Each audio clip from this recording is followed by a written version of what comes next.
Philadelphia Eagles second-round rookie Andrew Mukuba is the most important replacement the Eagles have in their starting lineup heading into 2025. I'll tell you why coming up on this Tuesday edition of the Locked On Eagles podcast.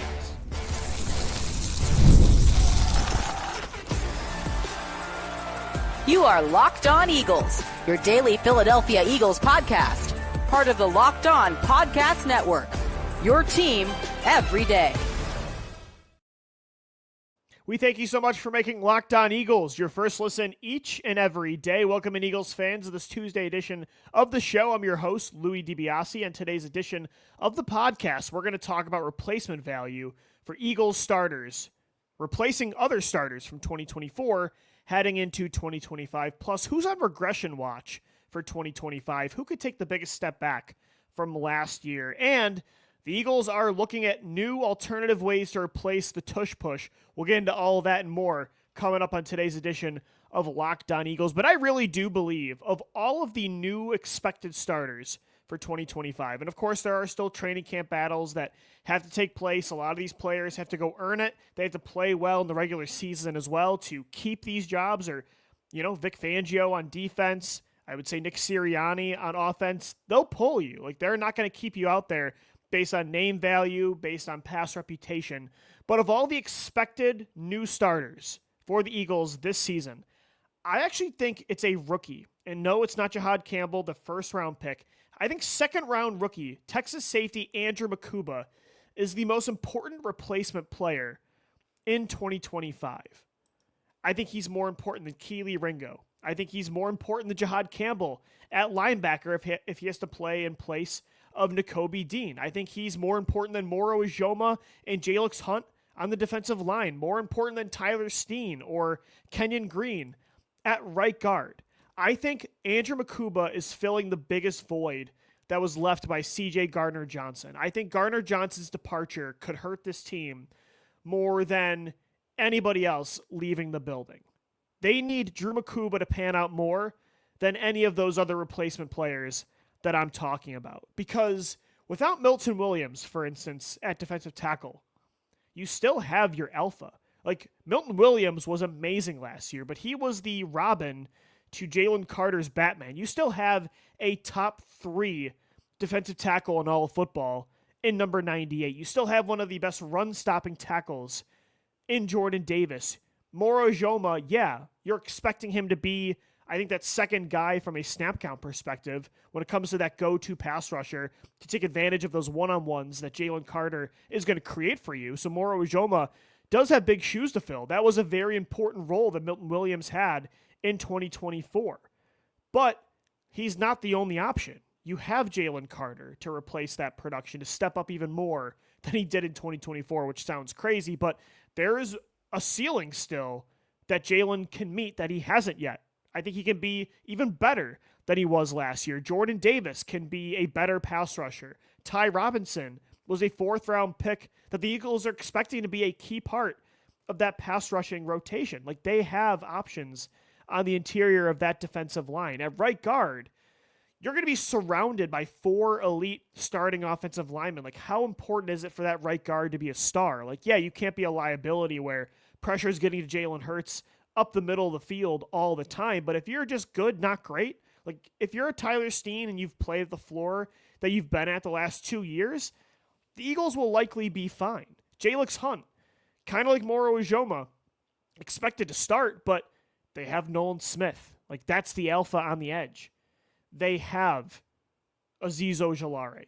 They have Joshua Uche. Right now on paper, they still have Bryce Huff. They drafted Jahad Campbell, who can rush off the edge. They have other pass rushing options on the interior, on the edge. I think when it comes to the alternatives to carry the safety position, they're weaker than a lot of those spots. Like, yes, you have Reed Blankenship. He's a fine starting safety. He's a really good tackler, a clutch ball hawk in the 4th quarter. Like, his interceptions, he's going to get 3 to 4 a year, and most of them are going to be in 1-score games in the 4th quarter. He's a very reliable player.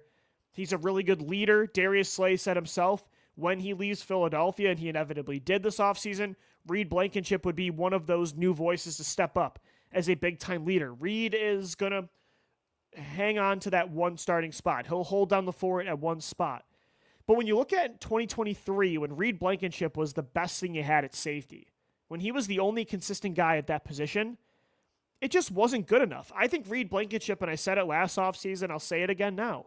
He's a good starter. Is he great? I wouldn't say he's great. I think Reed Blankenship is a solid overall player. But when it's just Reed, that's not good enough. Yes, they have Sidney Brown, but he's such a wild card. You have no idea what you're going to get in Sidney Brown. Look at 2020 after you lost Malcolm Jenkins, the drop-off at the safety position. Look at the defense, the ceiling when you had Anthony Harris out there compared to CJ Gardner Johnson, or in 2023 when you're putting Terrell Edmonds out there and, who else? I mean, Kevin Byard at the trade deadline. Safety, I think there could be the biggest drop-off if Drew Mukuba does not pan out. Like Chauncey, and it's also because of who's leaving. CJ Gardner Johnson, I think, was a more important piece to the puzzle last year than Milton Williams. I'm going to say it. I know Milton Williams had the number one pass rush win rate of all defensive tackles in football, but I think CJ Gardner Johnson was more important to that defense than Milton Williams. I think he was more important than Josh Sweat. I think he was more important than even Nakobe Dean, who could miss some time at the start of the regular season. I think he was more important than Mekhi Becton, the energy that he brought, the leadership that he brought. Whether you like his style or not, he was a leader. He was an energizer bunny. He was an enforcer. He set the tone. He was a ball hawk. He had 6 interceptions last year. He had 6 interceptions in 2022. That is a massive, valuable piece of the puzzle of your Super Bowl winning roster, your number one ranked defense that's walking out the door. And now a rookie in Drew Mukuba is expected to be that guy. The Eagles were very focused on filling that need in the second round. Most people you ask, even if you like Drew Mukuba, and I like Mukuba a lot, the majority of people did not expect him to be the pick at 64. Like a lot of people said, it's not a massive reach, but it's a little bit of a reach. Like people thought he was more of a top of the third round pick. Like he would have been safety number 4 or 5 taken, not safety number 2 or 3. He was number 3 because Malachi Starks went ahead of him. Same with Nick Emenwari. I thought Kevin Winston Jr. and Xavier Watts would both go ahead of Mukuba. Mukuba went ahead of both. So the Eagles were very focused on filling that need. They know the importance of that position. They are not trying to settle like they've done in years past. They're not trying the Band-Aid veteran move, cheap free agent, a trade type of player at the deadline or right now for a late round pick. Like they are not going to take that route again. They are investing a significant resource in replacing CGJ. Again, a round 2 pick. I've said it on the show before. The Eagles have not spent a second round pick at safety in 14 years. Since 2011, when they took Jaquan Jarrett, and the year before, they took Nate Allen in the second round. So they're not settling at this position. They put a lot of stock in Drew Mukuba. It's not a coincidence that he is a very similar type of player to Gardner Johnson, a similar type of player to even Rodney McLeod back in the day. This is the kind of player they like at safety. They have big aspirations for him, and he's going to come in right away, and he's going to be the starter. So, yeah, Moro Ijoma, very important that he continues the ascend that he was on in 2024. Same with Jalix Hunt. The kid had a great playoff run. He was, to me, your second most consistent pass rusher on the edge in the playoffs behind Nolan Smith, even over Josh Sweat. Tyler Steen, it would be great if he could replace Mekhi Becton, if you're not missing a lot of these players, if Jihad Campbell is just another hit in the first round. But I think Drew Mukuba, of all the new starters, all the new expected starters this year that are replacing some key pieces of that Super Bowl win, Mukuba is the most important replacement of them all. All right, guys, coming up next right here on the Locked On Eagles podcast, of all of those stars last year from that championship team that are still on the roster, who are you most concerned about a regression? Who's going to face a step back this year? I got that question from one of our listeners yesterday. I want to dive into that coming up next right here on the Locked On Eagles podcast. All right, guys, this Tuesday edition of Locked On Eagles is brought to you by FanDuel.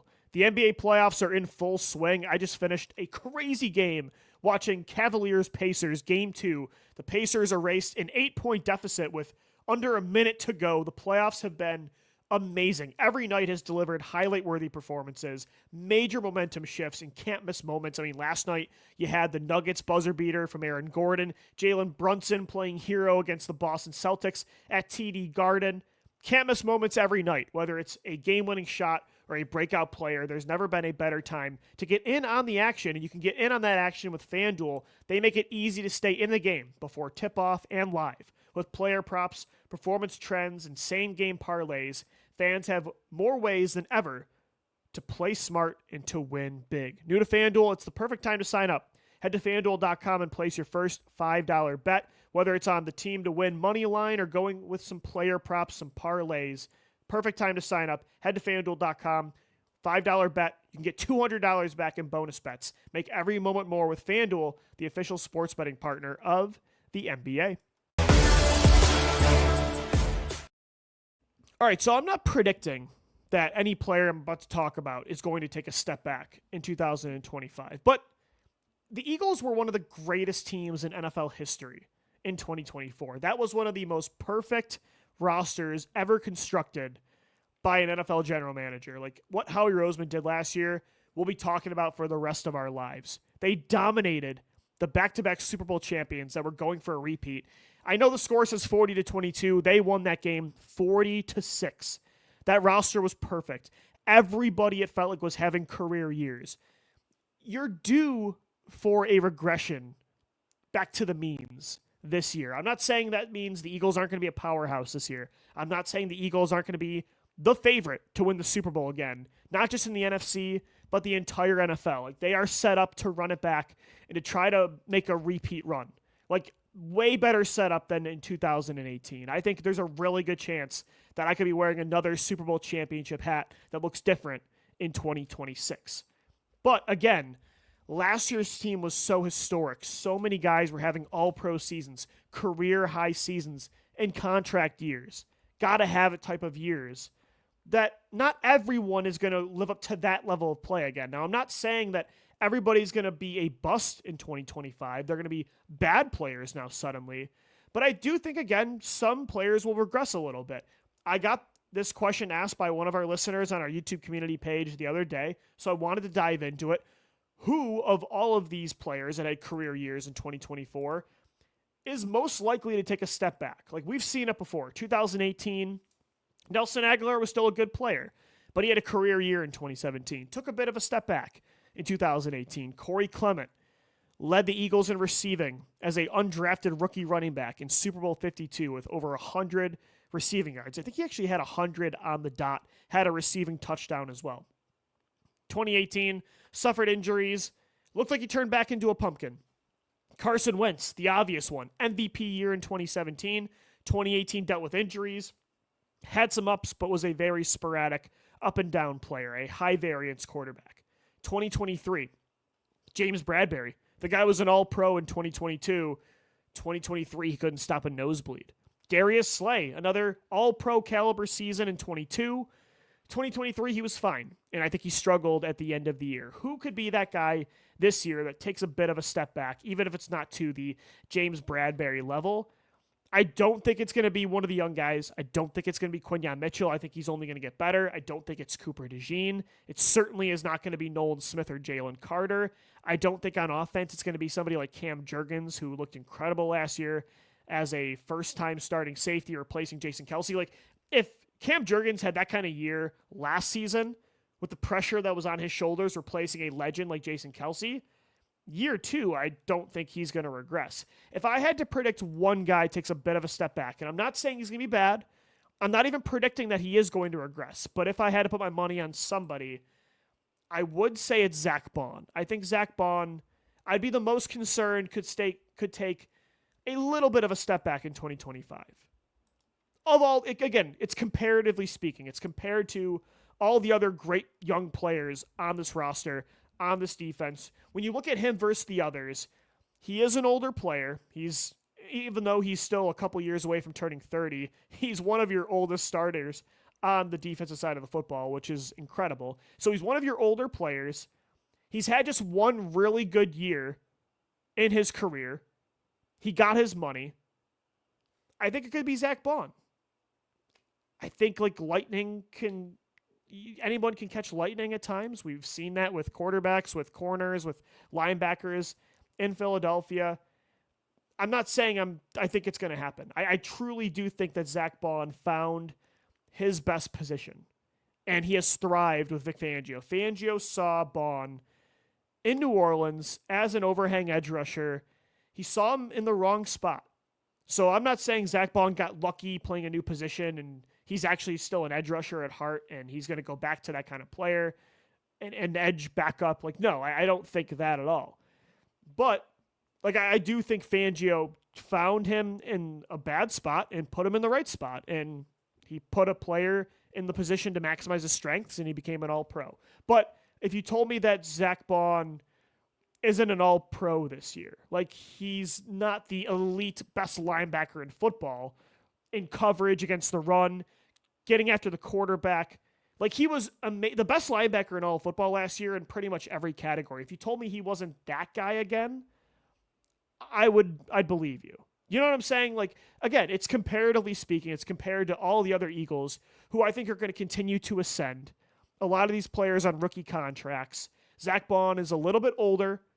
He is paid now. Like, I'm not saying his hunger is going to be gone, but got that bag, top 5 contract from an annual salary at the inside linebacker position.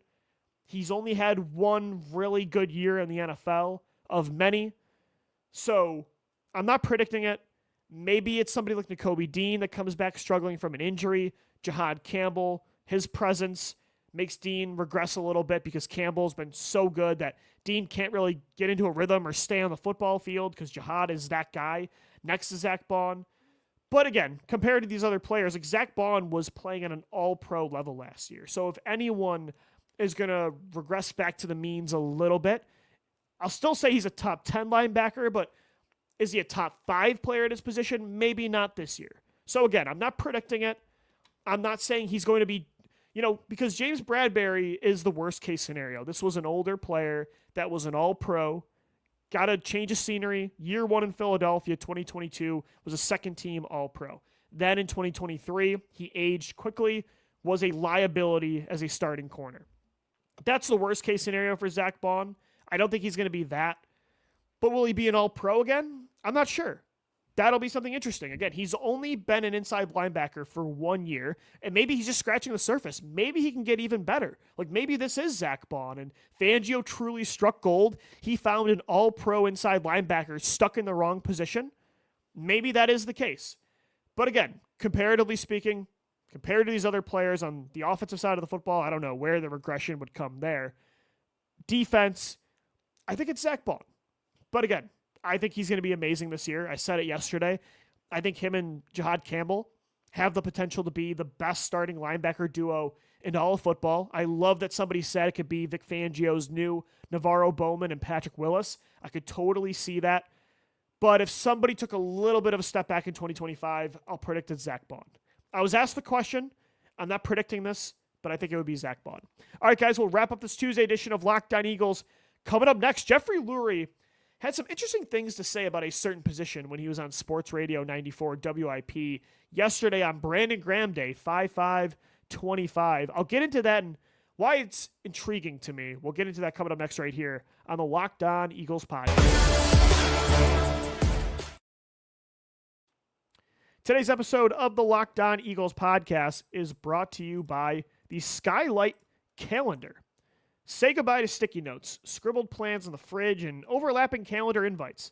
The Skylight Calendar is here to bring clarity to the chaos and help families stay organized without the stress. The sleek digital display syncs with your existing calendars, Google, Apple, Outlook, and more, making it simple to track appointments, practices, dinners, and reminders all in one easy-to-see place. What would it mean to eliminate the I didn't know excuse from your family's routine? That's a huge excuse for me. I just overload my plate day after day with the day job, with the podcast, with the relationship, with the friendships. Like, there is so much going on. I got football leagues, touch football leagues on Saturdays, playing golf. We got movie club on Tuesday nights with me and my friends. Like, so much is going on. That's where the Skylight Calendar comes into play. Right now, Skylight is offering our listeners $30 off. That's right, $30 off their 15-inch calendars by going to skylight.com skylightcal.com/NFL. Go to skylightcal.com/NFL for $30 off your 15-inch calendar. That's Skylight, SKYLIGHT Cal, skylightcal.com/NFL.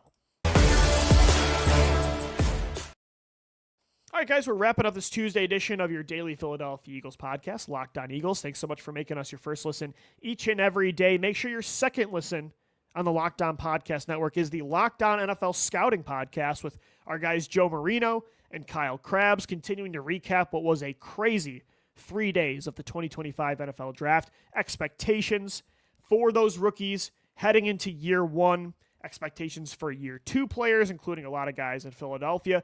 Just overall great roster building talk. You know, football philosophy, X's and O's. They do an incredible job. So make sure that's your second listen after checking us out on all podcast platforms and on YouTube as well. So it was really interesting. Jeffrey Lurie, the Eagles owner, for the first time in 30 years, did a radio spot on WIP yesterday to honor Brandon Graham. It was Brandon Graham Day, 5/5. You know, sports radio is during the dead zone of the offseason, trying to fill time. They got 4 hours every day to talk about stuff nonstop. That's just one show. I mean, they have 24/7 programming over there. So they dedicated a whole day to a player, which I get. Jeffrey Lurie went on to honor Brandon Graham, but he did mention some interesting things about a new position the Eagles might be focused on, and it's the fullback position. Jeffrey Lurie said the Eagles are trying to revive the fullback position. And I don't think it's a coincidence that he said that. I don't think it's because they're bored. They just suddenly think fullback is the most valuable position in football. It's the next position to take over the league. This isn't Howie and Jeffrey zigging when the rest of the league zags. But it is an alternative way to still be dominant in short yardage situations. I think they're trying to be proactive with the expectation soon that the tush push could get banned. Now, we remember the tush push vote to get rid of it. It was tabled until this month, until May.